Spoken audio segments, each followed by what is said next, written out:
ஒரே மாசத்துல 5 கிலோ குறைக்கிறதுக்கு ஒரு சூப்பர் டேஸ்டியான ரெசிபிங்க. ரொம்ப சிம்பிள் தான். இந்த மாதிரி ட்ரை பண்ணுங்க. வாங்க எப்படி பண்ணலான்னு பார்க்கலாமா? அதுக்கு ஒரு கடாயில எண்ணெய் சுடு பண்ணிக்கோங்க. அதுல வந்து கடுகு, கடலைப்பருப்பு போட்டு நல்லா பொரிய விட்டுக்கலாம். இன்னும் கூட நீங்க வந்து ஆயில் வந்து கம்மியா யூஸ் பண்ணிக்கலாங்க. நான் வந்து ஃபேமிலி எல்லாருக்குமே சேர்த்து குவான்டிட்டி அதிகமா செய்றேன், அதனால தான். அது கூட கருவேப்பிலை, பச்சை மிளகாய், வெங்காயம் இதெல்லாமே பொடியா கட் பண்ணி சேர்த்து அது எல்லாமே நல்லா வதக்கிக்கோங்க. கூடவே வந்து தக்காளி, முட்டைக்கோஸ் வந்து கட் பண்ணி சேர்த்திருக்கேன். கூடவே கேரட்டும் வந்து பொடியா கட் பண்ணியிருக்கேன். அது கூட வந்து நீங்க பச்சை பட்டாணி நான் சேர்த்திருக்கிறேங்க.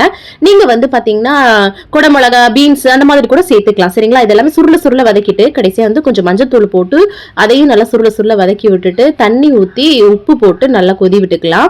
எப்பவும் சேமியாவுக்கு தண்ணி வைப்போம் இல்லையா, ரேஷியோ அது மாதிரிதான்.